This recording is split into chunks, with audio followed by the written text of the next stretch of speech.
Well, there I am. I don't know where David Dubine is. Maybe he had a prior engagement and he might jump in here in a little while or something. I don't know. I've had no contact today, which is odd. Maybe thought it was Wednesday or something. I almost did. What's going on in the chat? Sassfast Red, Madam K, Mr. DJ, New Flip Flop, New Flippy Flop, Viv B, H. Johnson, Raven Wolf Channel, Dana Green.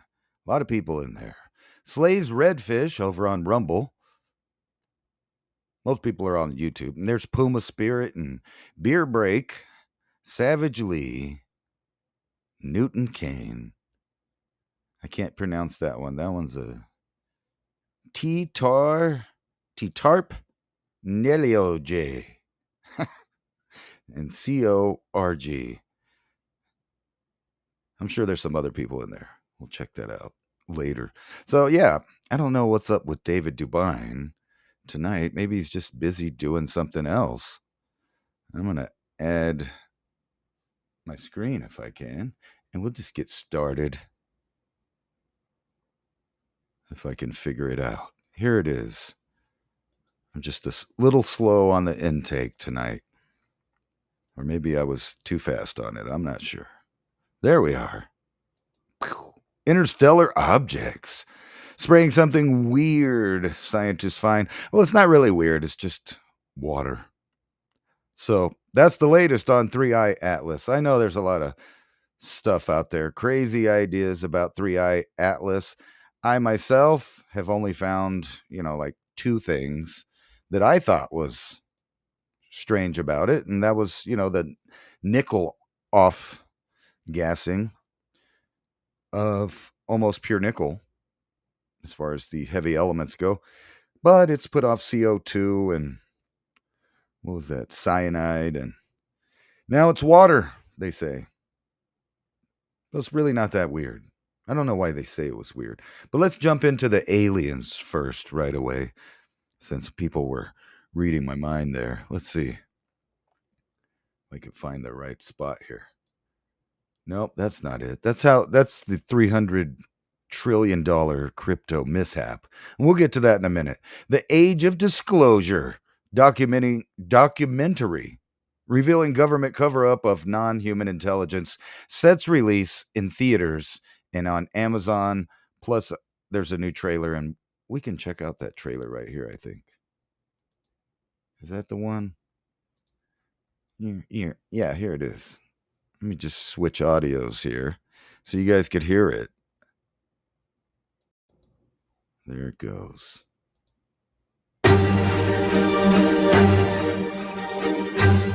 We've had repeated instances of something operating in the airspace over restricted nuclear facilities, and it's not ours. These are otherworldly things that are performing maneuvers that haven't been seen. There's a whole fleet of them. I have seen with my own eyes non-human craft and non-human beings. This is so secret. There have been very few people in our entire government that have been allowed or provided access to it. Even presidents have been operating on a need-to-know basis, but that begins to ramp out of control. It's not acceptable to have secret parts of government that no one ever sees. People have been hurt protecting and hiding this information. Some people claim it would cost them their lives if they spoke out about these things. You had information being locked away that could change the trajectory for species.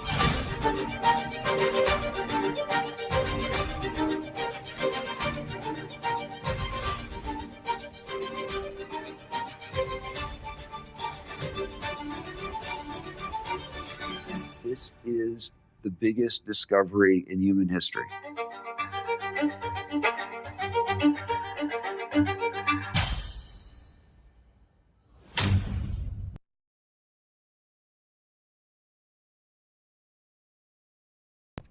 The Age of Disclosure, they say. For only $39.95 and 4 easy installments, you too can take part in extraterrestrial interaction into the future. And, I don't even get what some of those guys were saying. I've seen non-human entities. What do they call all of them millions of animals you live with on this beautiful planet? Or even, if you want to get fanciful, some of the artificial intelligence entities, as they call it, or maybe some of the new, created in a lab entities that may or may not be out there right now, which I would point out you probably couldn't tell the difference between one of their creations and an alien if it literally slapped you in the face.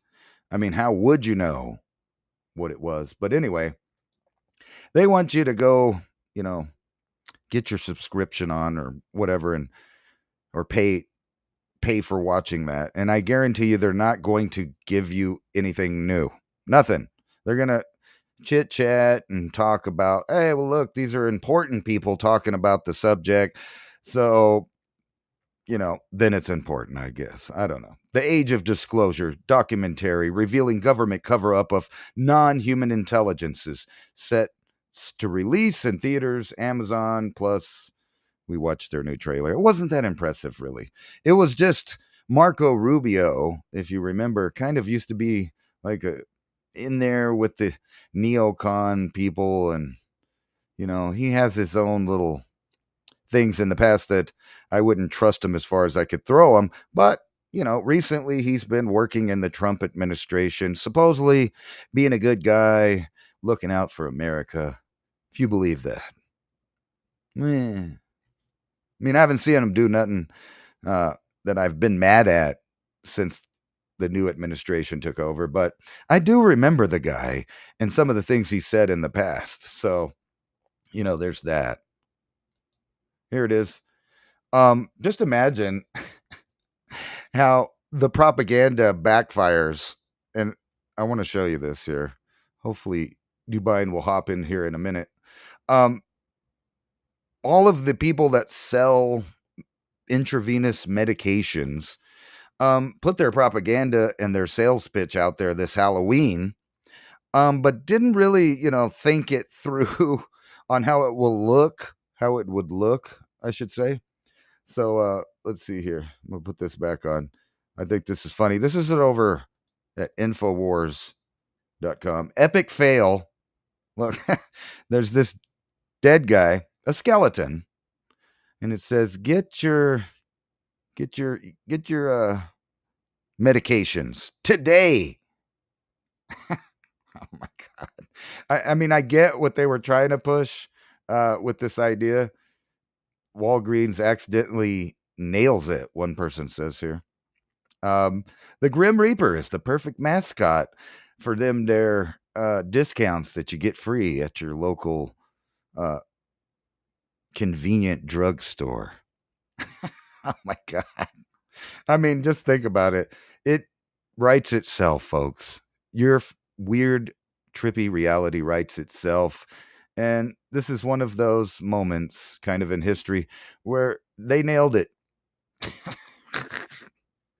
I'm sorry. I'm in a laughing mood tonight, Let's check out the chat and see what's going on in here about these topics. What do you think about the Grim Reaper trying to sell you some medication there? I don't know. What do you think? I think it's funny. They kind of missed the mark. I think they're putting off the exact opposite idea that you would think that they were trying to get you to think in their nice little propaganda here. And then Trump right now, he's been really burning the global warming worshiping type idea people there. So Trump slams Green New Scam, global carbon tax. He says the U.S., we're not going to adhere to it. So there's that. I could recognize a win for the American people once in a while. I don't have to criticize everyone for everything. That's good. Now, I don't know if this is good, but regional banks losing shares. Their shares are tanking with concerns about sour loans growing on Wall Street. And what does that really mean? Well, for my limited intellect, kind of means that some of these lots and lots of scams where people got loans for them and there's no actual wealth behind the floated money is now coming back to bite smaller banks that gave out money for different programs because, well, the money's probably not going to come back. So their shares are tanking. Fear or greed index. What emotion is driving the next market? Extreme fear, they say. Don't buy the gold, don't buy the silver. That's what they say. Right here. Look, it's the S&P 500 and its 125-day moving average showing it going up. Doesn't really look like people are that fearful. It's useful to look at the stock market levels compared to where they were and where they've been over the past few months. When the S&P 500 is above its moving rolling average of the prior 125 days, that's a sign of positive momentum.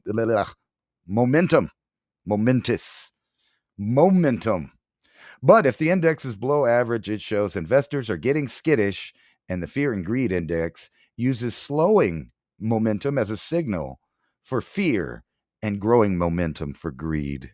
You know what was funny is a few weeks ago, I mentioned that, if you were so happen to invest in rare earth element companies, especially a couple of weeks ago when we were talking about it, you might have made some money because they've been skyrocketing ever since China has put a restriction on letting anybody else have their rare earth elements.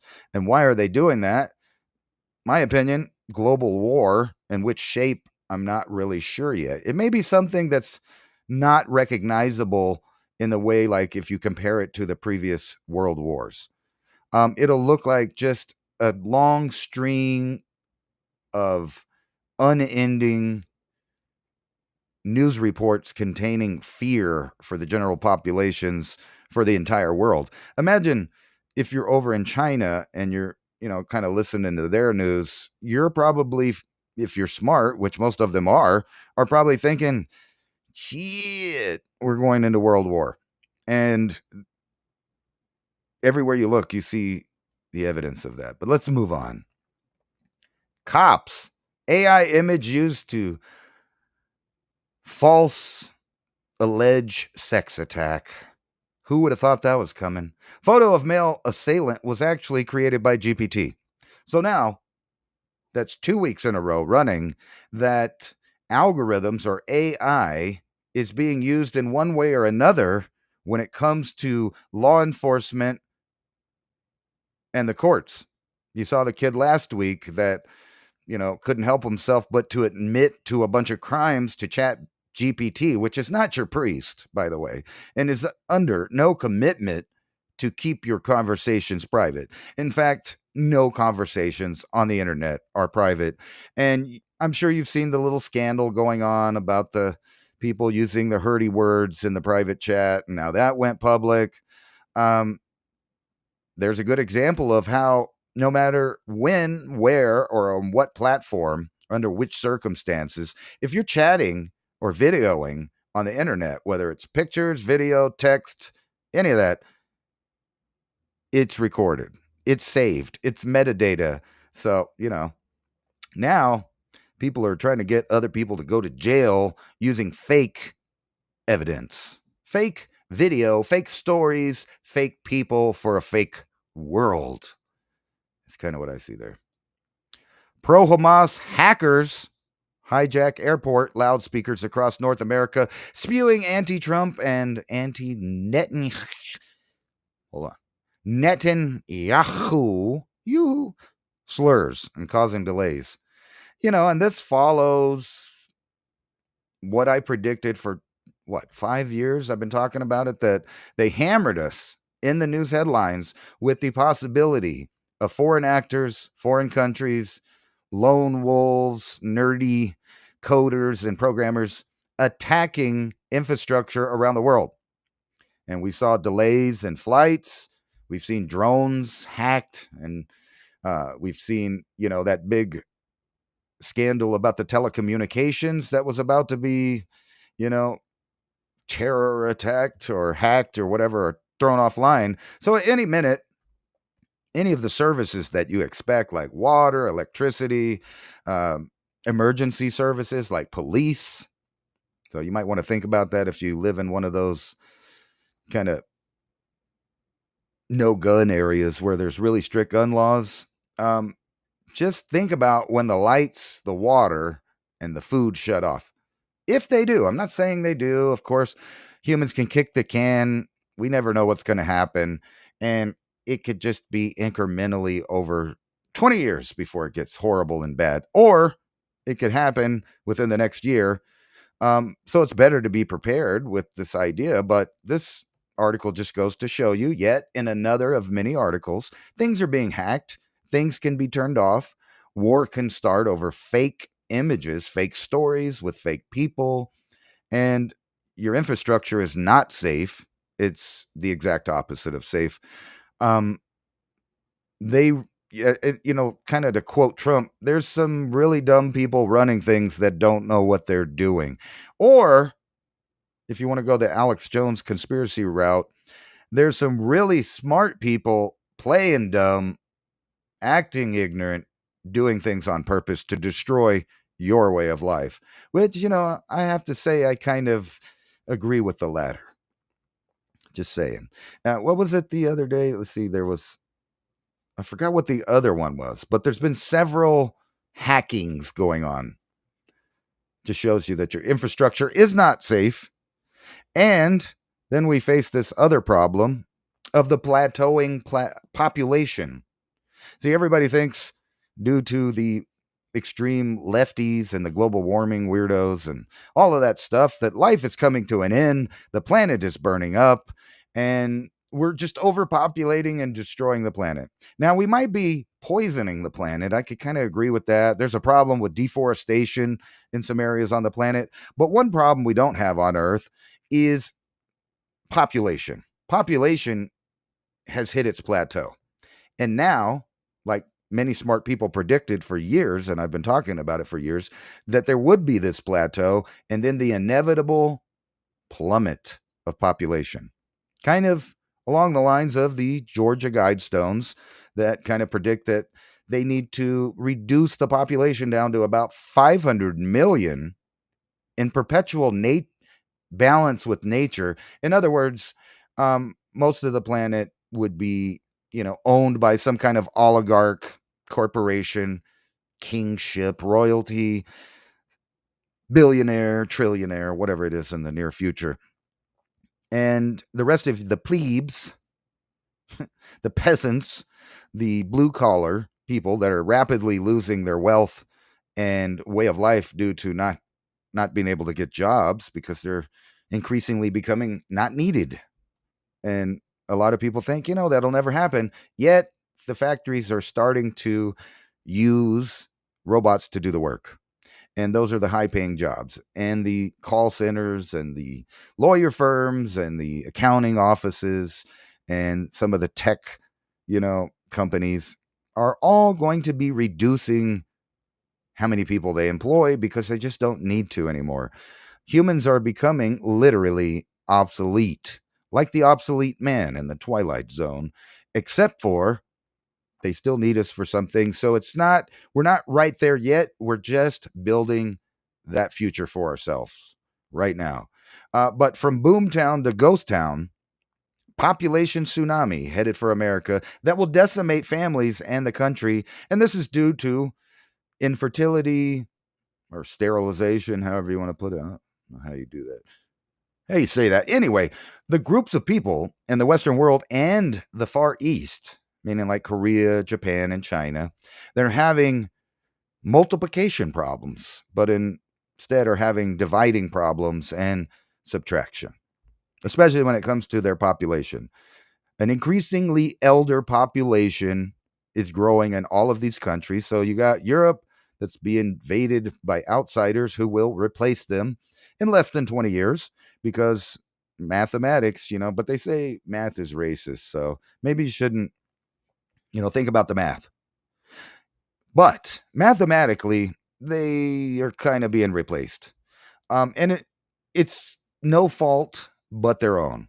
not having children, taking on these weird anti-human ideas that humans are the bad part of the problem, because there's never been an overpopulation problem. There's only been a population density problem. Now, if you live in Delhi or something like that in India, or one of those towns that's full of garbage and human feces, I don't know, San Francisco, you have to worry about it when it floods. You might catch hepatitis or something like that, or get really sick just from normal floodwaters and having to wade through it in a nasty, already dystopic nightmare that is the megacity, or the city, anywhere in the world, really. Some cities take care of their problems and have good sewage and sanitation and waste removal. But there's an increasing number of American cities, European cities, and, some in South Central Asia, let's say, that have an increase in where to put their feces, trash, and all that stuff. And they're not doing a very good job of dealing with it. So in the Western world, the population is just plummeting. Why? I don't know. Is it the medicine? Is it the foods? I'm not the guy to tell you. I just might think it might be all of the above sometimes myself. The medicine, food, water, dirty. And we'll get to that in a little while. About the water, that is. But the Western world is facing a population crisis, but that's okay, because other parts of the world and other people are multiplying just fine. And, simple mathematics says that if you're an elderly population and you only have one child that's already in their middle age, that person needs to have children, and it'll take 20 years for that to even make a difference. Meanwhile, they've been importing people from other places that do not yet have fertility problems. Some of those areas do have other genetic issues like inbreeding and things like that in various parts of the world. I won't name anyone or pick them out, but you could look up inbred populations with the NIH in our government and figure out which populations those are. We'll just say that those are some of the major populations moving into and occupying European lands that will be outproducing as far as children, and have been for the last 5 to 10 years, where there will just be more children than the local population. And that's just the way it is. In the United States, we're no different. We're having same kind of problems, birth weight problems from American citizens. Let's put it that way. And in East Asia, places like South Korea, not North Korea, I don't think. I'm not sure on that, so don't quote me. But I don't think North Korea is having a fertility problem. They're having you're not allowed to have a child problem. And then the South, they're having issues. And in Japan, they're having issues. And then you come to the topic of, some studies are showing that young people just have no interest in reproducing or creating a family, because they've taken to other ideologies or other things of importance of various reasons. Like maybe in Japan, the reason you might not want children is because you're expected to be successful and join a company. And usually when you join a company, it takes up most of your time. So you have to build a career and build reputation and other things. In other parts of the world, it's straight up because they have taken on self-destroying anti-human ideologies. I'll just put it that way. From Marxism to any of those other plethora of rainbowed ideas you could think of out there. Let's move on. PayPal's crypto partner mints a whopping 300 trillion worth of stable coins in technical error. So I don't know what they're going to do about that. They're going to destroy them. And if they destroy them, and if they're created out of error, they're not too stable. Maybe. But I don't really, I'll be honest, I don't understand fully the whole stable coin market, not the idea, the market, on how it's going to be like a transition for cash. But I'm pretty sure That's where it's going. So you might want to save your change because all those metals can make things. You can do stuff with the copper, nickel, whatever else you find in there, silver. Oh, just saying. The age of disclosure, we covered that. Let's move on. Let's talk about why we're probably not going to have disclosure because, closest chance of alien life may be 33,000 light years from Earth, according to this study. Contacting extraterrestrial, if I could say it, extraterrestrial, it's fancy, was a mission that is taken seriously by astronomers and the scientific community, but not up until recently, really. You used to be scoffed at for these ideas. And I'm not scoffing at the people that want you to, give them a little money to watch their documentary that's not going to show you anything. But if you want to watch it, Ancient Aliens is like playing free on antenna TV already. That's how old the idea is. And that's how long they've been trying to get you accepted. It's now on antenna free TV, commercial TV, I think all day, every day for the next week on, what's that channel? Story TV. I don't know if you get that where you at.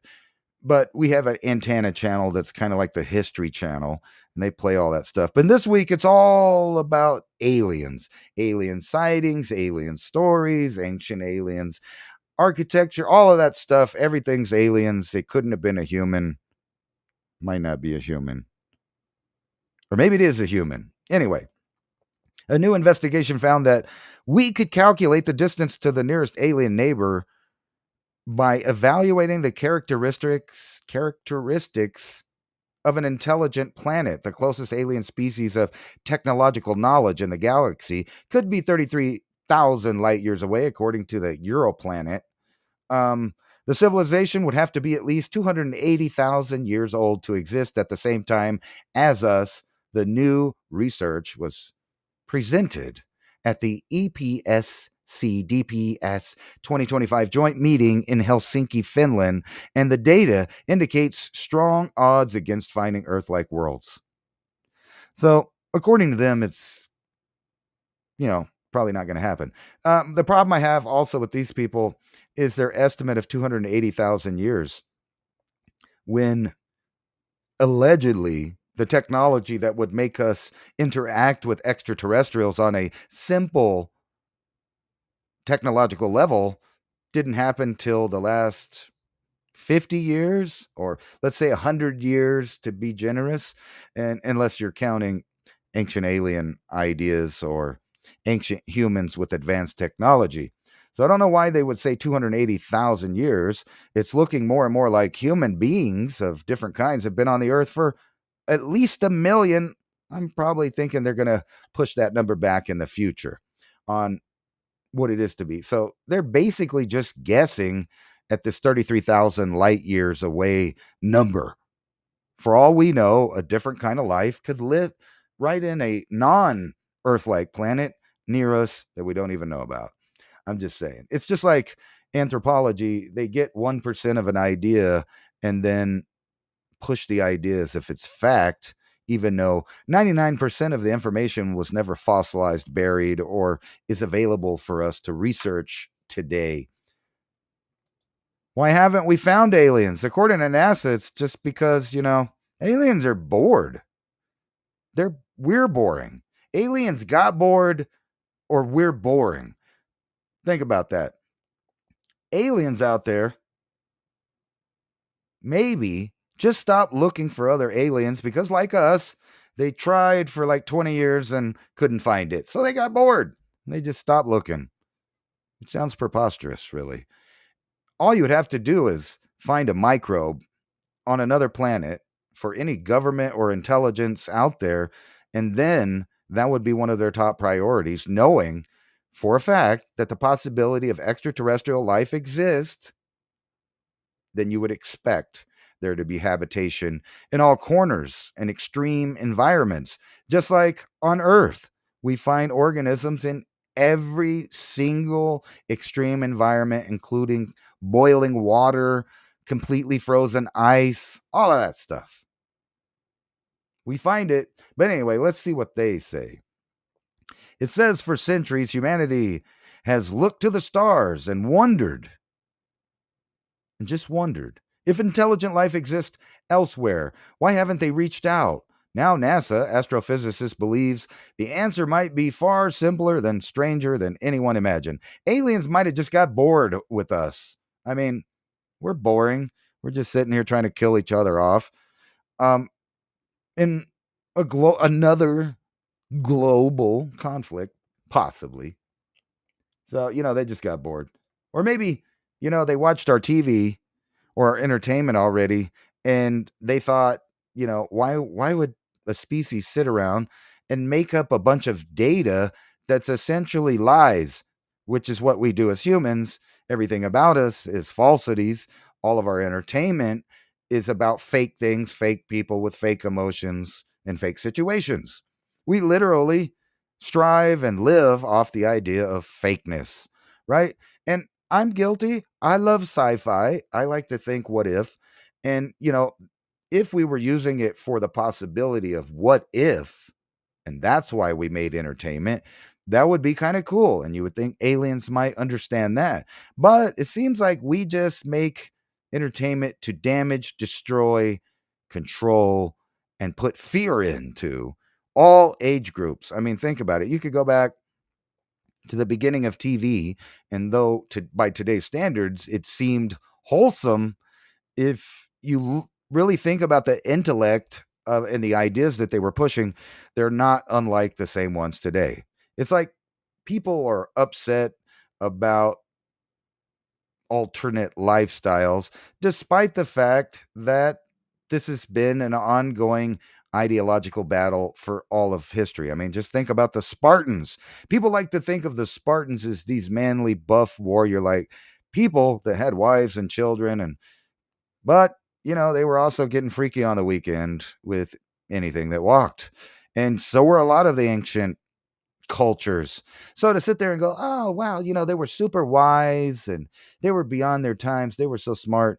I don't know. They were doing the same weird, if I'm allowed to even say that that's weird. Yeah, see, you can't even say or describe the situation because you might get in trouble with your ideas. But let's just say, as far as the animal kingdom goes, we're kind of outliers on our behaviors, and it's blossomed into a very colorful, strange reality that we live in. Have you met the Scots? I am a Scot. At least according to my DNA, they say. Anyway, let's move on. They're just bored with us. That's all it is. We're boring. They're boring. And maybe they just watched our TV and they think that there's all these other aliens on the other side of us, because we're always going to war with aliens on the movies. And now we're scared of interstellar objects spraying water because it's weird. I'm sorry. Anyway, let's move on to something more mysterious and serious. Mysterious spy balloons appearing all over several U.S. states spark fears of covert invasion. But let me tell you a little secret. There are so many foreign nationals from supposed adversarial countries right now, they don't need to invade. Their money, their resources, and a lot of their personnel are already within your yard, so to speak. So who would even benefit from a world at conflict? Who would benefit from a world war? There's a lot of suspects. Bankers, war hawks, military-industrial complex, political ideologies, religious ideologies. Man, maybe ET might, benefit if we continue to fight on the planet and fight for natural resources while simultaneously creating programs, ideologies, ideas, and entertainment that's destructive to ourselves. Mysterious spy balloons appearing everywhere.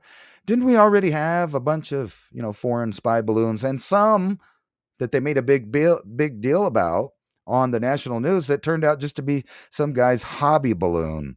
You could talk to Greg's Green about that. He was like the first one to get on and say, hey, I think I know the guy that built a balloon or something to that effect. Turned out not to be the Chinese that time. But I think they blew it up, if I'm not mistaken. I might be.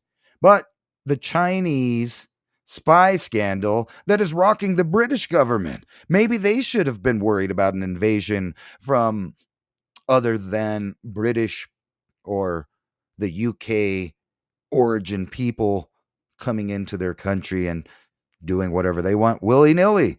Maybe they should have worried about that. I don't know. I'm just saying.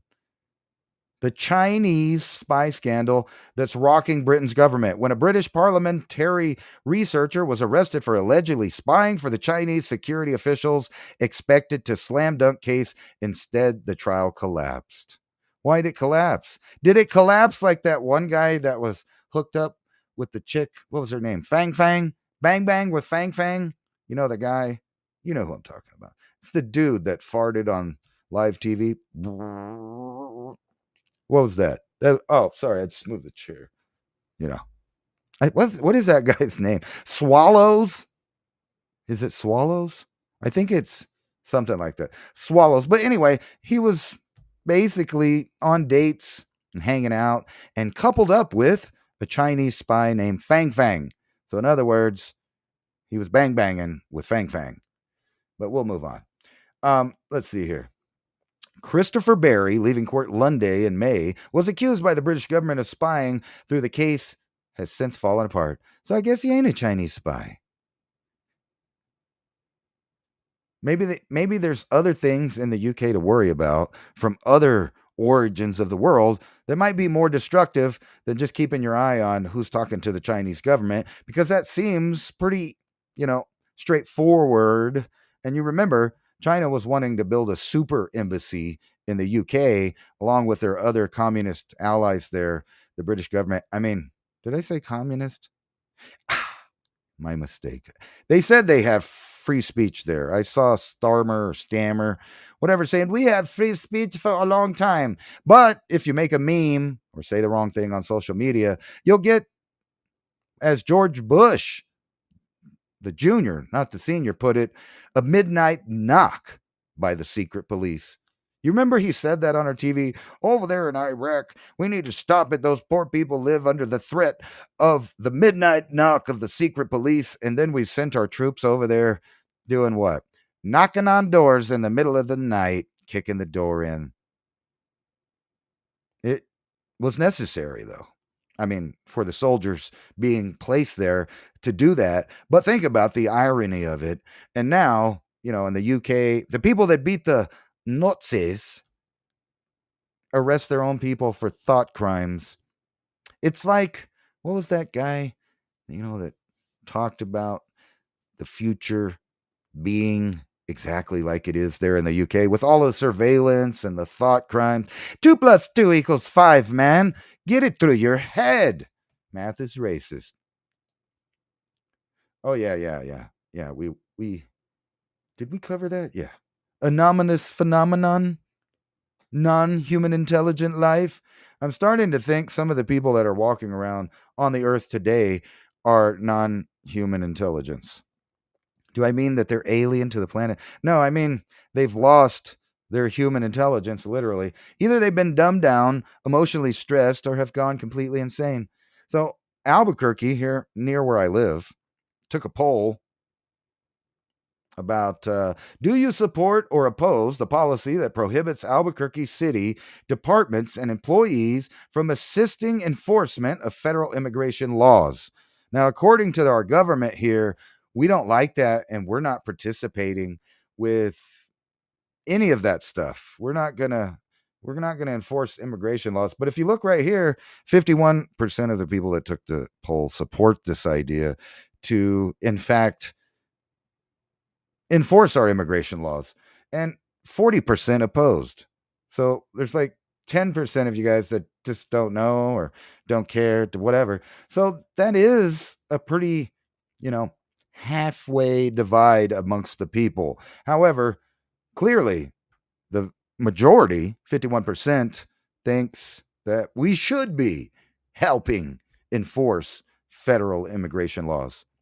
But I think they have other plans, like the Podesta plan, that's kind of out there and working. It's happening, right? Kind of a split in the union, so to speak. Left, right, or those 10% in the middle that don't know, don't care, or whatever it is.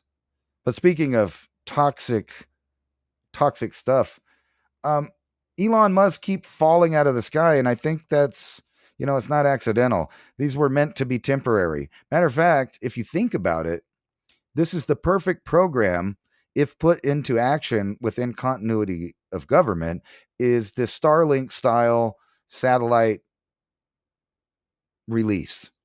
In other words, if we had a geomagnetic storm, kind of like we're having now, but worse, like bad, like worse than the Carrington event or something like that, or an EMP or a nuclear blast, I don't know, whatever. Whatever took out everything. You could just roll out some equipment afterwards and shoot up a bunch of temporary satellites to get you going right back in the saddle, right back in control, right back with working internet for the continuity of government, working internet, working military command structures, because, they can use that internet to deal with whatever they're doing, including, but not limited to, a post World War III environment in which they would need still a network going of some kind, and they would need a instant, replaceable, temporary network, just like the one Elon Musk has already put up. Somebody's frozen. It's frozen? That's not me. I didn't do it. Anyway, Russia going after the gas over there in Ukraine. So the resource war has already started. And, when you start seeing satellites falling out of the sky, and not because they're temporary, but because maybe some other assets in space knocked it out, then you could, assume that it's on. Or we have a conflict down by the Panamanian Canal, which seems to be in the works. We'll get back to that. Trump administration fires entire agency during the government shutdown. It's probably a good thing. I don't even know what it is because I didn't get to read that yet. Is it still frozen? Great reset. Well, maybe it was just frozen for them. I don't know. But yeah, gets rid of a bunch more government. See, I'm down for that. I agree with small government. As a matter of fact, in the near future, I think it's going to be so small because most of the jobs in the government are going AI, just like the corporations. Mark my words. What is this guy? What happened here? Oh, yeah. Some more of this. NIAID director. So NIAID director holds patent for bird flu pandemic. I don't want to say this word, but you guys could read it right there, right? The pandemic medicine, as his agency creates Frankenstein bird flu viruses in the lab. And every week I'm looking at like 20 of these articles where people are making things that don't exist via DNA technologies. It's just Frankenstein. Hopefully we won't all just turn into Cronenberg soon. I don't know if you guys watch Rick and Morty, but they have a whole planet in Rick and Morty where they messed it up. Everybody's kind of, whatever. But they keep trying to push this idea here, despite there being a world conflict, of civil war. And they've been pushing this idea for a long time. And that's kind of what I referred to when I was talking about the Podesta plan. And the idea kind of goes like the left coast would break off, not officially, but just politically. And then states like New Mexico, Colorado, New York, and some of the other more liberal leaning states would break off and form their own little association. But they already have that. It's called the Democrats, but a different one. And then they would just keep using lawfare until things get violent and we are pushed into a fake motivation for a civil war. And I don't think Americans are that stupid. I think only the politicians and these weirdos in these elite circles and think tanks and different groups are the people that think that'll work. I think that most people in the internet age has a good, healthy level of distrust for the government. But then again, there's the other 40% of people that hook, line, and sinker for the Marxist, kind of totalitarian stuff, and they're out there calling other people fascist while pushing fascist ideas. It's so bizarre. They want to stop you from speaking, they want to stop you from thinking, they want to stop you from protecting yourself. All of the things that are against humankind, therefore, yet they're calling other people those horrific words. And now, according to the government, not unlike, I'm going to say 2003, I think about was when the public got a good look at what Homeland Security was calling domestic terrorist threats. And that would include like people that use cash to buy things like coffee, people that wear backpacks, people that wear hoodies, people, and I quote, that have bumper stickers. Bumper sticker supposedly was a sign that people may or may not be domestic terrorists. And now we fast forward about 25 years and we got political bumper stickers are making traffic more dangerous because there's Looney Tunes out there that actually want to do violence to people that don't think like them. Idiots. So I think we're diverging literally, mentally, and then genetically later as two different species. People with these ideas, people with those ideas. People that'll take the implant, people that won't. People that want the medicine, people that don't. People that want to use paper, people that want to use gold and silver. It's very bizarre how easy it was to divide and conquer the planet of you humans. Just saying. Anyway, but think about the preposterous idea that you should have to worry about what your bumper sticker says. I drive down the road and I see people's bumper stickers all the time. Obama, Kamala, Biden, Trump, Bush. I've seen people that still have Clinton bumper stickers on their car. I saw a Ross Perot bumper sticker the other day. So am I supposed to get mad because I don't like some idea that one of those people have and just get out and, basically stir up the hornet's nest and refuse to let sleeping dogs lie and just kick a dog when they're down because I don't like the way it's barking? Does that make sense? I think it did. Anyway, the whole idea is preposterous, but according to this article, it's getting dangerous out there because people, look, there's one for Kane. You remember that guy? Anyway, political polarization has crept into nearly every corner of American life, from family dinners to the workplace to small talk. Now research suggests it's even affecting how people drive. Road ragers. We already had that, but it used to be for like cutting you off, not because you have a bumper sticker. Well, it's a good thing, I guess. There's the Second Amendment there to protect your First Amendment. Bumper stickers. I don't know. Who's going to start it? If you've been watching the news, then you know that, Pakistan and India are having their issues, and you got Bangladesh or somebody. I don't know. There's so many skirmishes out there. It's hard to keep track of. But the nuclear family, including North Korea, is flaunting their new ICBM, able to reach the United States ballistic missiles if they can get it up, so to speak. Maybe we should send them a box of some of those little yellow or blue pills I keep seeing advertised on the antenna TV. Evidently, nobody's worried about nothing because they're just sitting at home with Friday plans with their little pills. But maybe North Korea can get it up. Kim Jong-un, armed with nuclear weapons and powerful friends, signaled his determination to stand up to Washington with an elaborate military parade Friday night that featured advancements and arsenal capable of striking the U.S. fresh from staking his place on the global stage at the Chinese leader Xi Jinping parade of military firepower. So they're just another of nations, a growing list that is telling us to FAFO. And we're telling them FAFO. So it's kind of logical to figure out that somebody eventually is going to FA, and then everybody gets to FO, whether we wanted to FA or not. Isn't that how it's going? Then Seth, military to create a new task force to crush the cartels, the brand new War on Drugs 2.0.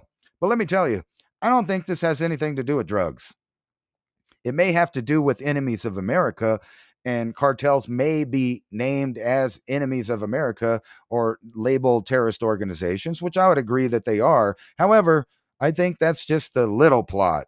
That's not the big plot. The big plot is the Panama Canal. And I forgot where I had a map somewhere around here. We'll get to it again. And here's Save the Ostriches. You guys know about the ostriches? Because I haven't read this. You tell me in the comments while I look for something. What time is it? I think we need to go to break here in a minute. I don't know about Save the Ostriches. I'm going to read the article, but I know I've been seeing over and over again in the comments, which I do read of our shows sometimes, and the chat about these ostriches, the government after the ostriches. I'm trying to find this. I guess I'll find it on the break before we get back. About how things are developing in the Western world and why it should matter to us. Anyway, we'll be right back after these messages. And I think I should do this here. Sorry, I'm a one-man band tonight. If you'd like to help the show, you can hook us up with a Buy Me a Coffee over at Civilization Cycles Buy Me a Coffee, or you can scan that code right there and join the AI revolution, whichever one it is. And also, if you'd like some notes from our shows, sign up for our notes right there at the newsletter. You can go to Civilization Podcasts. I believe it is. Let me see right here so I don't mess up. Here it is right here.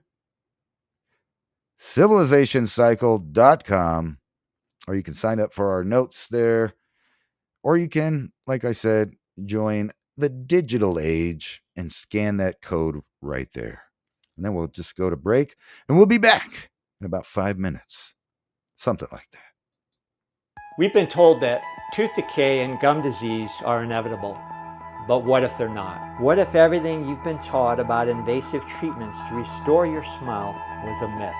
As a bio-trained physician and herbalist with over 40 years experience, I'm well aware that teeth are living tissues that connect to every other part of the body. Your overall health starts in your mouth. This is why I've created nature's perfect formula to remineralize the teeth and heal the gums. Using a blend of powerful ancient oils and minerals, along with the latest and cutting-edge herbal technologies, I formulated the ultimate natural tooth serum to ensure a bright smile and healthy gums. This is not a toothpaste. It's a revolution for your teeth. Remineralize, strengthen teeth, all natural ingredients, essential oils, minerals, salts, Alfa Vedic Dental Solutions System. That's alfavedic.com/civilization. You know, we're always trying to bring you the best products here that we think will enhance your life, especially if supply chains break down further, or if there's some disruption in our lives here. It seems in the news more and more possible, but hey, who knows? Maybe it's a mind game. But what is not is keeping your dental health up. And not a lot of people are talking about this. We always see the storable foods. But what about dental care during these same emergency situations? Will your toothpaste eventually run out? Well, if it does, then what? So like I say, this whole micro gut biome is driven by your oral cavity first. So take a look at what they have, alfavedic.com/civilization. Every purchase you make helps keep our live radio show and podcast on air, bringing you more information just like this. alfavedic.com/civilization. That link is in the show notes below. And as always, I appreciate your valuable time and joining us in this ever and most important conversation as we move forward in our world.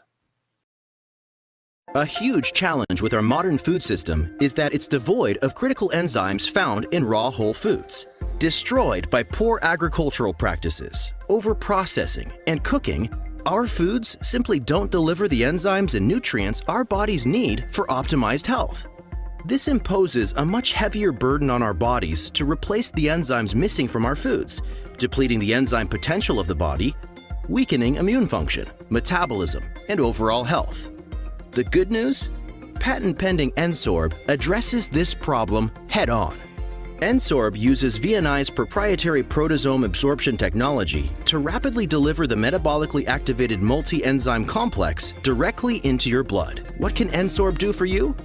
How about unsurpassed, enhanced digestion of your foods, improved gastrointestinal function, improved immune function, strengthened metabolism for improved overall energy and vitality? And it does it all with its proprietary technology that can enhance bioavailability and absorption. Head over to vni.life/civilization or click on that link in the description box below. Takes you directly to the Ensorb page. When was the last time you could trust your gut? Please remember to sign up for our show notes.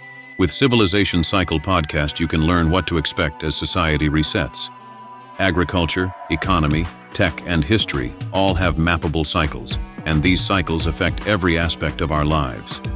We can navigate the chaos and thrive together with up-to-date news and information. Also, if you like the content we have here on Civilization Cycle, think about fueling the discussions and the show by buying us a coffee at buymeacoffee.com/Civilization Cycle. And thank you for all the support. Still tossing and turning, the modern world can really take a toll on your body's circadian rhythms, the internal clock. Hemplucid's Sleep Gummies use natural ingredients that are carefully balanced to help you drift off to sleep naturally and enjoy rejuvenating sleep all night long, all without habit-forming sedatives or melatonin. Curious about better sleep naturally? Check out these blueberry lemon sleep mushroom CBN gummies, reishi, lemon balm, valerian root, with full spectrum hemp extract that may support a sense of calm. Ready for a better night's sleep? Click on that link in the description box below. Hemplucid blueberry lemon sleep gummies.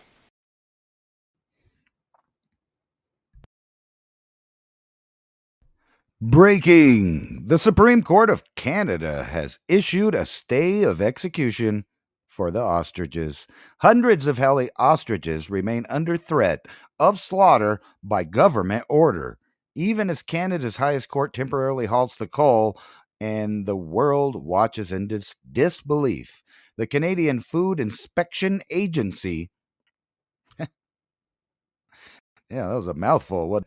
CFIA has ordered the mass killings of 400 ostriches at the Universal Ostrich Farms in Edgewood, British Columbia. The order stems from an anonymous tip and a PCR. Oh, God. That's funny, ain't it? So, the fallible false positive PCR test on just 2 birds that died a month ago. Tests the CFIA claims shows H5N1 avian flu. Weren't we just talking about some kind of bird flu a minute ago? I think it was.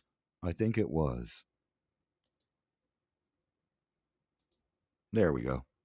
I messed up on the buttons. Anyway, so I guess that's what's up with the ostriches. They're trying to kill the ostriches. It seems like it should be pretty easy to get multiple tests done on each bird using the people that work there to do it, instead of having government come over claiming without proof that something is the way it is. One of the, I don't know. I'm bad. I like the animals, so I'd have a hard time eating the ones that I'm raising. However, if they were just going to haul them off and destroy them for no reason, I'd probably eat them, bird flu or not. I hear they make some good omelets, though. With those big eggs, that would be awesome, though, wouldn't it? The big eggs, big omelets. That's what they say. I don't know. I'm just kidding. Hopefully, they would come to some kind of resolution that doesn't involve just mass killing a bunch of birds where they don't know one way or the other if they're sick. And even if they were, do they have to kill them, or they can put them in, one of those big tarped buildings and let them live out their life? Yeah. For your safety. Anyway, in kind of Halloween news right here, check this pumpkin out. I can play this video here. Look at the size of this. They're lifting it up with a forklift. Look at the size of that pumpkin. Supposedly it weighs, what was it? 2,346 pounds of pumpkin. That is one big gourd. Maybe you could grow like big pumpkins, and we can maybe we could do that with like chickens next. Anyway, I'm just kidding. There'd be some big chicken legs, or you could eat ostrich eggs. You could eat ostrich eggs and have giant omelets. Anyway, here's another one of those ideas that I've been harping on for a long time, that you think that you might live in privacy, but you don't. And even if you're not taking part in social media or even using your cell phone or any of that stuff, if you have a Wi-Fi and Wi-Fi interconnected devices, which could be anything from your phone, tablet, computer, your smart appliances that you might have in your house, even your smart meter outside, they're all putting off a field. And with the right software, you can literally watch or determine what's in someone's home, what they're doing, or any of that. And I've been telling you that for a long time, that there is a 3-dimensional spatial recognition from AI and other things, if they're implemented, that can tell exactly where you're at, what you're doing. They demonstrated it long ago with like the Xbox and PlayStation, when people found out that their little cameras didn't just use the visible light to look at you, but instead they were putting off a field of microwave or of Wi-Fi, and they could determine what you look like naked through your clothes, but you could dial the device to look behind walls, through walls, and get a good 3D spatial awareness of you and all of your surroundings. The entire human domain now is filled with this. And here's an article that kind of articulates exactly my theory over the last 10 years about the capabilities and the possibilities of invented, existing technological devices and breakthroughs that have been happening all around you. I'm one of those people that doesn't just think of a single idea. Every time I get a new idea, my mind automatically wants to attach it to other ideas. And what does that mean for other things, which includes any kind of scientific discovery? So if I know that they can do this with genes and they can also do this with genes, then I know that it's possible that somebody somewhere could be or is doing X with that technology. And one of those things would be monitoring you in real time anywhere you're at in the 6G, 7G, whatever G they're coming up with network, which is basically everywhere, even out in the middle of rural areas. If you have Wi-Fi, if you have devices or any smart devices or meters, you're within this network to be scanned and tracked. New Wi-Fi tech can accurately identify individuals without devices. Warn scientists, the technology can generate a highly detailed and accurate representation of a person's presence, posture, and movement, which, okay, so if I just heard that, I'm already thinking about the biometrics methods and technological abilities of other technologies, like paying attention to your gait, listening to your speech, facial recognition, retinal recognition, I guess. And a long time ago, people didn't realize that the beams that come out of these and the cameras. So, for an example, if I had this thing right here and I muted myself, you could take this video and look at the vibrations of this plastic, and a program could determine the sound in my house and what I was saying. They could use a camera or a laser to shoot through your window and look at a bag of chips, a plant, anything that has a surface that could vibrate, that can be detected. As a matter of fact, if you've ever watched that movie Eagle Eye, they demonstrate that basically in there. It's not science fiction. It's real. I've seen the real experiments. And you can recover audio from objects from video, or you could just shoot a laser, an invisible laser, infrared, right into an area and tell what everyone's talking about. So obviously, this technology can also do that. Let's go further. Researchers at Karlsruhe Institute of Technology, KIT, have demonstrated that it is possible to identify individuals using the Wi-Fi signals in their immediate environment. So, in other words, like if you're somewhere doing something, like you climb on a roof and say you set up some kind of illegal activity on top of that roof overlooking an event or something, there should be the ability to know that someone's doing that in real time.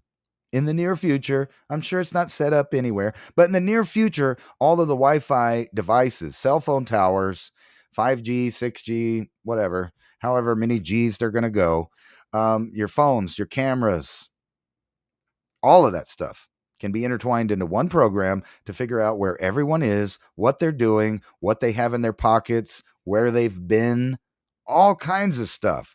Unlike traditional identification methods, this approach does not require a person to carry a smartphone, tablet, or any other connected device. Instead, it relies on the way Wi-Fi devices constantly communicate with each other or nearby, which includes all of those smartphone, tablets, and other connected devices in the possession of others, right?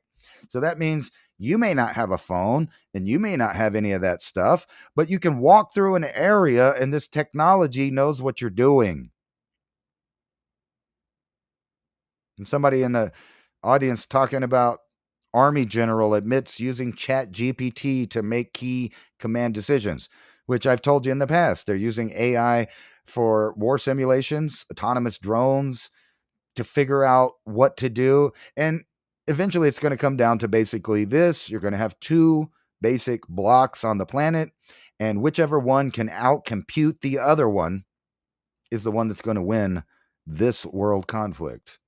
By carefully analyzing subtle interactions of these signals, the technology can generate a highly detailed and accurate representation of a person's presence, posture, which includes their gait. So you use that other algorithm to figure out who it is by their gait, and a movement right there. It's comparable with a camera snapshot, but constructed entirely from radio waves. So in other words, you can't escape it. It's going to be installed whether you use it or not. You could get off the grid. You can grow your own food and live without cell phones and internet connection. But your next door neighbors, the satellites, the trucks, cars, drones coming by will all include you into that surveillance network. Unless you find a way to jam it, which is obviously going to come next. Watch. Mainstream interview covers up Ukrainian fighter's swastika tattoo. I don't even have to show you the video. But if you want to watch that, that's on Zero Hedge. But basically, he's the guy that's training all of the Ukrainian recruits, and he's got the tattoo. He's got the tattoos from the World War II all over his body. Trump may escalate the Ukraine war with missiles. Says escalation isn't his intention. As a matter of fact, I saw him speaking today on this topic, and he was like, well, we have a lot of Patriot missiles, but we need most of them for ourselves.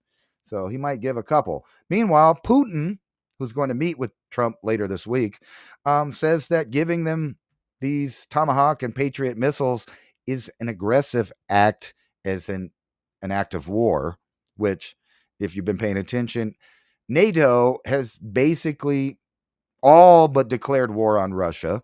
Russia admits they are at war with NATO, and there comes the United States in to negotiate, and hopefully it'll go better than the Israeli-Gaza peace arrangement, which both sides have already violated. I could have told you that. As soon as they gave the hostages back, what are we looking at? A day and a half of ceasefire, of the peace fire. So right now what we're having is a peace fire. That's the same thing that's going on in Ukraine. We're having a peace fire between Russia, China, and Western forces. It's a peace fire, just local skirmishes, little battles, not a full-blown war yet. However, like I said, the way Trump was talking today is that he didn't really intend on giving them many or that much of these because we need them ourselves. Why do we need them ourselves? Well, we'll get to that on another article. But first, Treasury Department surveillance at the southern border faces Fourth Amendment challenges. And basically what those challenges are is, with the new regime, our new rules, and this new war on terror, war on drugs, is situated along the U.S. southern border that is slowly turning over into a military corridor. But they want to know from the Department of Treasury who's spending more than $200 at a time. That's right. I said $200. They want to keep track of. So a new FinCEN role forced small money services businesses to collect personal data on nearly every customer and their transactions. Lawsuit claims that it violates the Fourth Amendment. Let me see if I can get this right. Valuta Corporation, a money services business, MSB, based in El Paso, Texas, has been run by Ashley Light's family for over 40 years. The first MSB licensed in Texas, provides money exchange, check cashing, and transaction services for residents who frequently travel between Texas and Mexico. Unfortunately for her, it happens to be in the wrong zip code because all of the zip codes along the border now are part of this new program that was put in March. The Treasury Department's Financial Crimes Enforcement Network, FinCEN, or FINCEN, issued a graphic target order, GTO, that quietly turned MSB along with other U.S.-Mexican border into a surveillance hubs. Basically, they want to keep track of everything that you do that's a cash transaction from Texas to California that's over $200. So you can't send money to your people innocently. You can't send it to anybody or receive it without the government knowing about it. But like I said, there is nothing private. Maybe if you hand it off in silver coins or cash in person, you can transfer $200 without big brother, the government, knowing about it. But this has been on par with the last 5 presidents wanting to, mention or suggest that cash is outdated and it needs to end. And they've come up with all kinds of reasons. It's used to do crime. It's dirty. It could spread disease. And it's easy to counterfeit, which I got to admit, I've seen along the southern border more than the statistically possible. I've come across counterfeit fake money, which screws people because, they go buy something from a yard sale or go to the store or whatever. And if it's caught, then whoever gets caught, despite not trying to pass fake money or doing anything like that, they're out the money and might even get charged with a crime. Let's move on. Speaking of infertility earlier and not as many babies being born in the Western world, maybe that's because the babies are just getting bigger. Or maybe not. I'm just kidding. Record-smashing mega baby born in front of horrified nurses. Why were they horrified? All asking the same question. Jumbo baby Cassian has become the heaviest baby born at the Nashville TriStar Centennial Women's Hospital in the last few months, tipping the scales at nearly 13 pounds. Look at this baby. That doesn't do it justice. Let's look at it full screen and just see how big the baby actually is. That's a big baby. Big baby. Maybe you just don't have 2 or 3 kids anymore. You just have one that's the size of 2 or 3. I'm just kidding. Little Cassian's Martin was born in Nashville. I ain't going to say that again. With his mom, Shelby, sharing photos of the adorable newborn in video posted to TikTok. She wrote, when people talk about having a big baby, like, I don't know ball, whatever that means. But trust me, I know ball. And there she is. Oh, man, I bet her back hurts. Ouchie. Did you guys see the helicopter crashing? This is crazy. I've been seeing different angles of this, and it's weird because this is increasingly happening in the recent past and probably the near future. Why? I don't know why, but I know the answer to stop it, and you guys do too. It's no more people flying it. It's all going to be AI. From one end to the other, it's going to be AI in the skies, just like the PNAC, or the Project for the North American Century, or what is it? Project for the New Century, whatever. The Project for a New American Century. Yeah, I think that's right. PNAC and all those guys with the PNAC. What a weird name. Anyway, they stated back in late 90s, before 9/11, that by 2025, the Air Force and some of their other stuff would be mostly AI or totally AI. And we're rapidly approaching that mark in 2025. But we're not the only ones. Pakistan conducts airstrike in Afghanistan's Kandahar. Afghan and Pakistan official says, I don't think their ceasefires, their peace fire is going to last. Obviously not, but that's happening everywhere. And speaking of things falling out of the sky, here's Mitch McConnell. Just can't even walk. Poor guy can't even walk, which makes you wonder why people are allowed to stay in office for 40 years or more while they become multi-billionaires or multi-millionaires. And where did they get all that money from? Because obviously we're not paying that as a salary. And, I was talking about dirty water earlier, goldfish moment. But we talked about how it might be, I don't know, the food, the medicine, and the water that's causing the problems with the Western world and its need to replace itself and repopulate. I don't know. It might be stuff like, a message from New Jersey American Water. Dear customer, we're aware of reports of our discolored water in the Raritan system. Higher levels of sodium palmagranate. I almost said pomegranate. Used to treat the water. It's causing it to be slight pinkish in here, but don't worry about it. Just drink that pink water up there. Don't take lessons from the past. Don't do it. Just, if the water doesn't look right, but your authorities say it's good, go ahead, drink it. They say it's safe. Pink tap water deemed safe to drink, say New Jersey officials. I don't want to get in trouble, but I'm just saying, if the water pink, it better have some Kool-Aid in it. Otherwise, you probably shouldn't drink it. I don't even drink tap water in the first place myself. We try to not do that. We drink reverse osmosis water with no fluoride added, please. No chlorine, none of that stuff. Just water. I'll get my nutrients from salt. Thank you very much.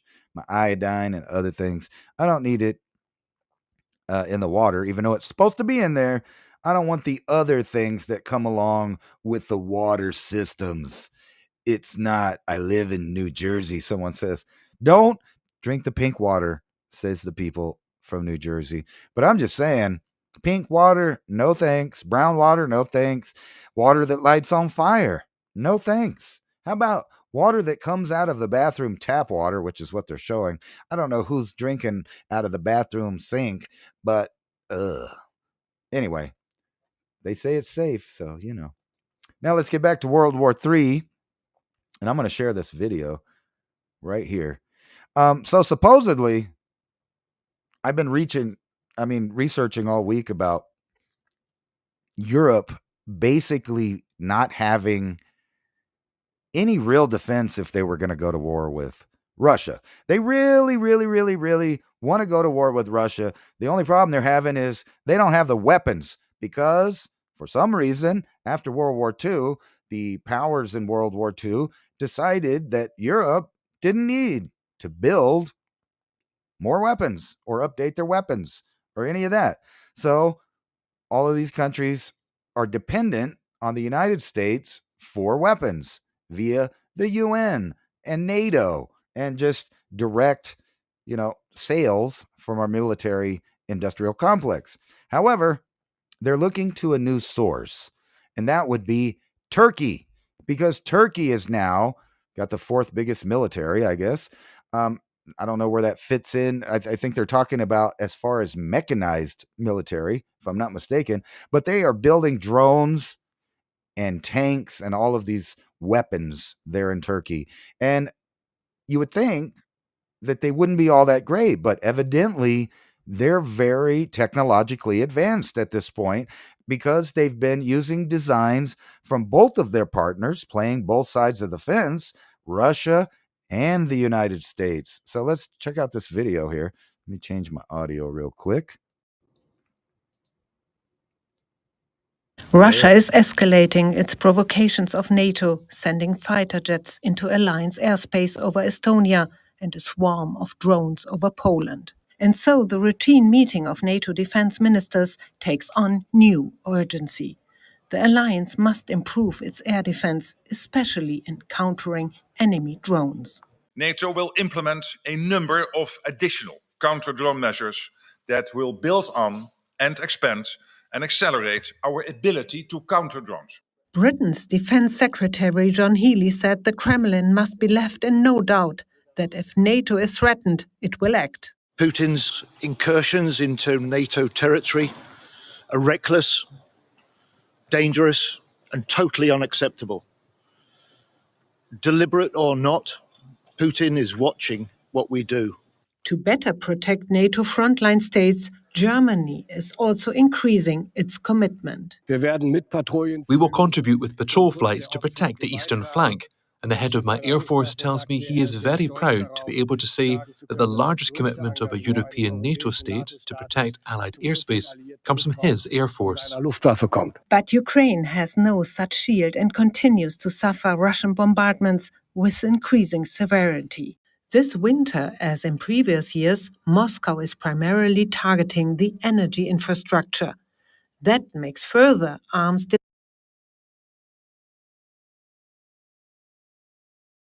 Oh, I muted myself. Just muted myself. But even though that they switched the video on this for some reason, it's not the video I actually wanted to show you. But the way that Germany, according to DW, because I was watching a bunch of their reports and then, kind of watching the other countries. I've been watching a lot of foreign stuff. We'll just put it that way. Getting it translated for me. Their posts, their Twitter posts from their defense ministers and all that. Europe has a hard-on to go to war with Russia. The problem is they don't have the ability to go to war with Russia. So whether they go to war with Russia on their own or Russia attacks them and forces them into a conflict, it doesn't really matter because they do not have the ability to protect themselves.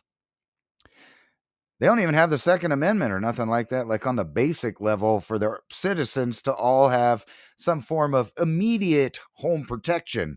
And if you think about that, the reason that the Japanese never invaded the United States is that firearm behind every blade of grass, which you would think European countries would want to do after World War II, considering there was a whole bunch of invading and map drawing and stuff like that going on before and after the war ended. You would think, I'm just saying, that they would want to defend themselves. Then maybe they wouldn't be having problems with other areas of their national security, like, I don't know, floods of people from different places that share different ideas than them, replacing them literally in the streets, in the businesses, and by population soon. So Europe has no other choice but to either militarize and build up and address some of the problems they have, or just disappear. Just disappear completely. But the point behind that article that I was trying to show you there was that they are now investing all their money over into Turkey, not the United States. See, Turkey is now putting out the war machine. And I know a lot of people didn't know that, because you wouldn't think Turkey of all places. But the problem with Turkey is they're both NATO a state, but they're also buddies with Putin. So it's kind of undecided which direction they'll go in any coming conflict. However, right now they're playing businessman, and they're trying to arm the other European countries with Turkish-made weapons, drones, stuff like that. Anyway, so that's going to be interesting to see how that rolls out. But meanwhile, over in the United States, U.S. Special Operations helicopters and B-52s near Venezuela expand the Caribbean mission. And for some reason, I lost the damn... maybe it's on this video. Let's see here. No, it's not. Anyway, I wanted to show you where all of this is happening. So let me just duplicate this tab, and we'll go to Google Earth for a minute. There she blows. We'll go to this map I have saved here. No, I don't want your products. Anyway, let's go over here. Everybody knows about the Middle East and what's going on over here, but this is the area of concern, and I'm going to make that bigger here.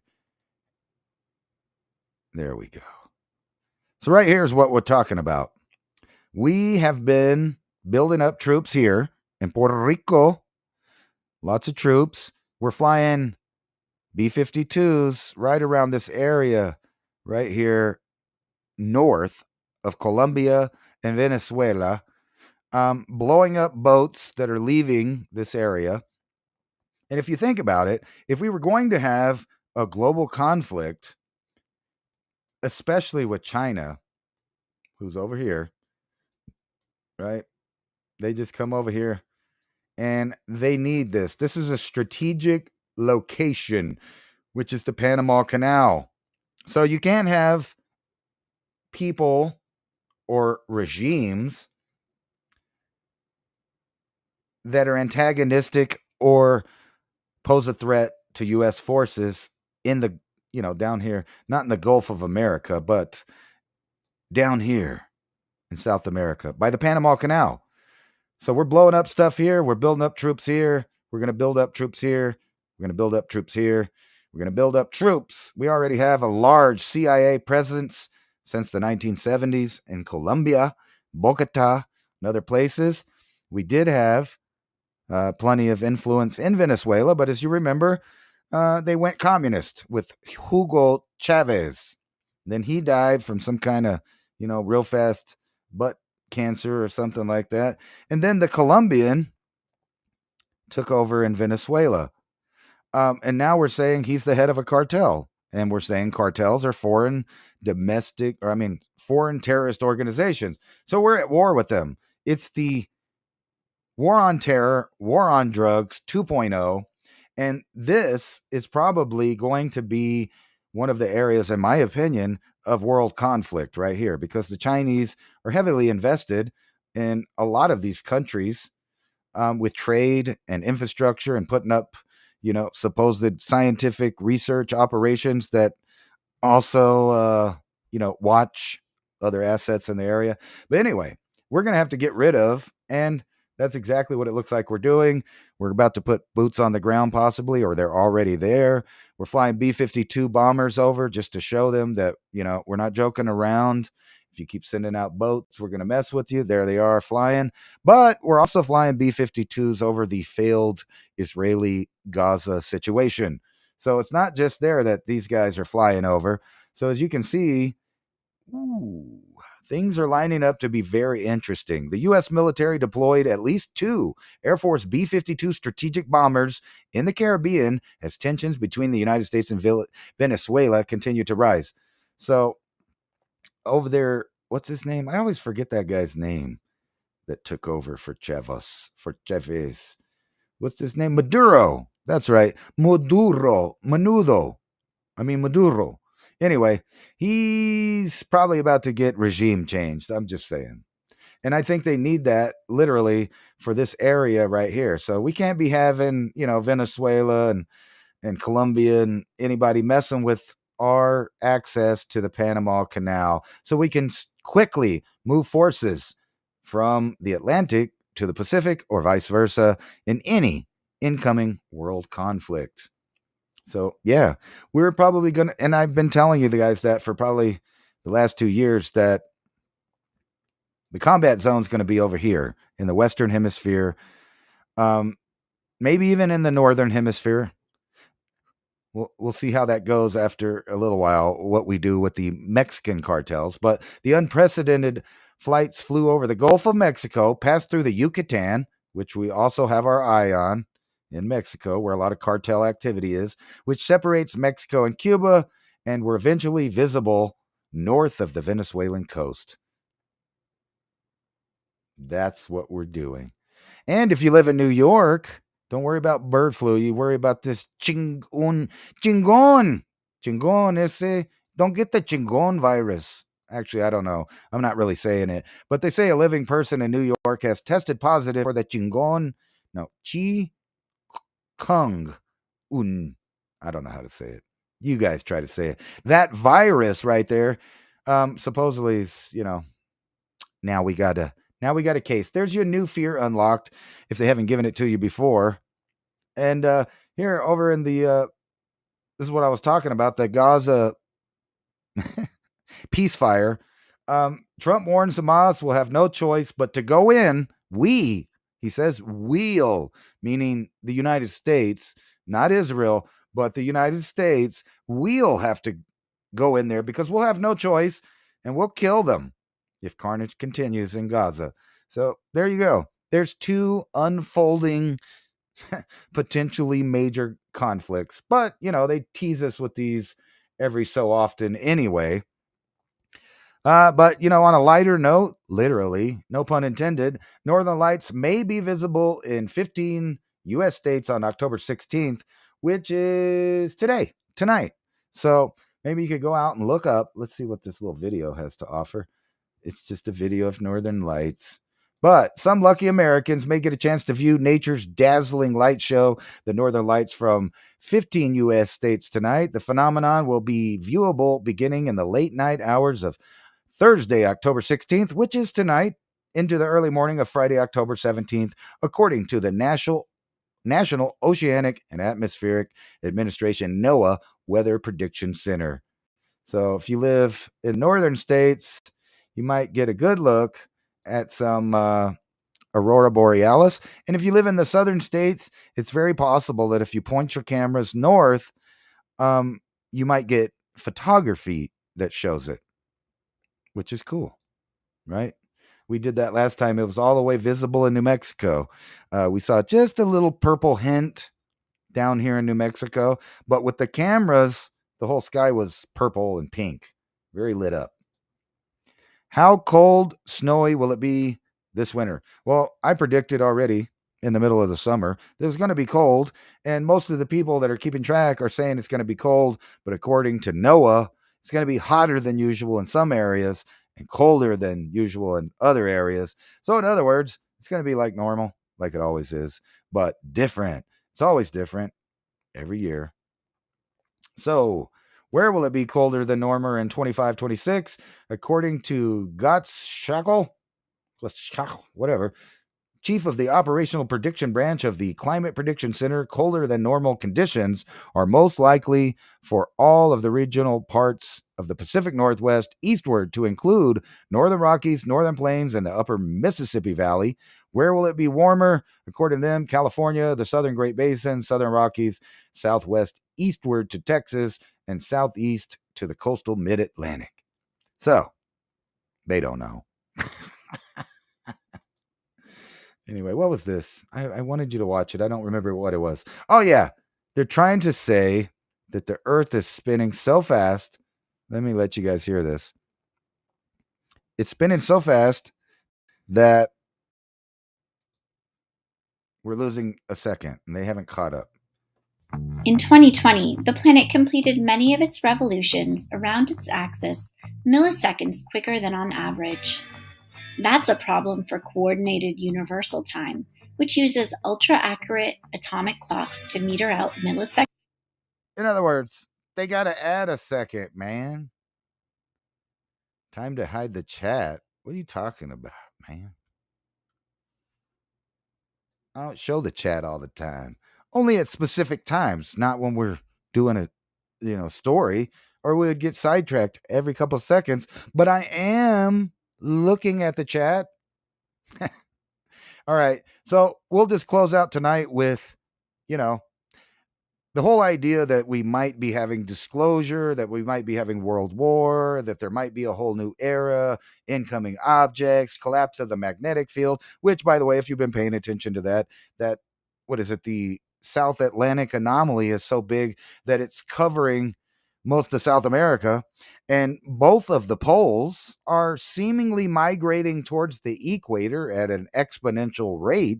So it's very possible that within our lifetimes, at least the older of us that have a shorter lifetime to wait, in our lifetime, we may see the magnetic field completely collapse. For how long? I don't know. For how little? I don't know. But it may be happening. So, scientists find hidden edge state that may lead to practical infinite energy. And isn't that the answer to everything? Infinite energy. Studying quantum phenomenon such as the quantum Hall effect and the edge state electrons is incredibly difficult because they occur at such small scales. Now, scientists at MIT have created an experimental setup that recreates the quantum Hall effect but uses ultra cold cloud of sodium atoms instead of electrons, with interactions occurring over milliseconds instead of femtoseconds. This experimental stand-in can help scientists further study this fascinating mystery of the quantum world. They're getting real close to admitting that there is 0-point energy that we can tap. And if we can tap it, then the idea of extraterrestrials is way more plausible. And the idea that we may have contact within near future or within our lifetimes is also a very big possibility. But knowing what I know about the government, that might have already happened decades ago, and they're just not telling you. Would they tell us? Why would they tell us? It's just like anything else. I don't think we're going to have infinite free, practical, infinite energy, because how could you bill people for something that's free and infinite? Of course. Right.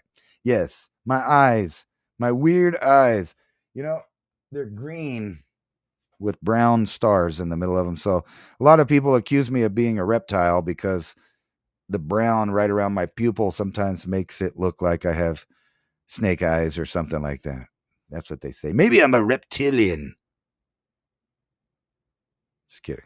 Anyway, that's all I got for Civilization Cycle. I have no idea why David Dubine was missing in action, incommunicado. I don't know why. He actually put up a new video on Adapt 2030 about 12 minutes before we started, so he's somewhere doing something. So maybe you can go check out that and see what that's about. But if you would like to help the show and you enjoyed the presentation, sign up for our newsletter. We'll put up some bulletin points each week. Supposedly, I know I've read that some people have a problem with not getting it. So put your email in again, and maybe that'll fix it or something. I don't know. We'll figure out what that is. But if you like the show and you like to help it out, please scan that little thing or go to buy me a coffee in the description below the video and help us out.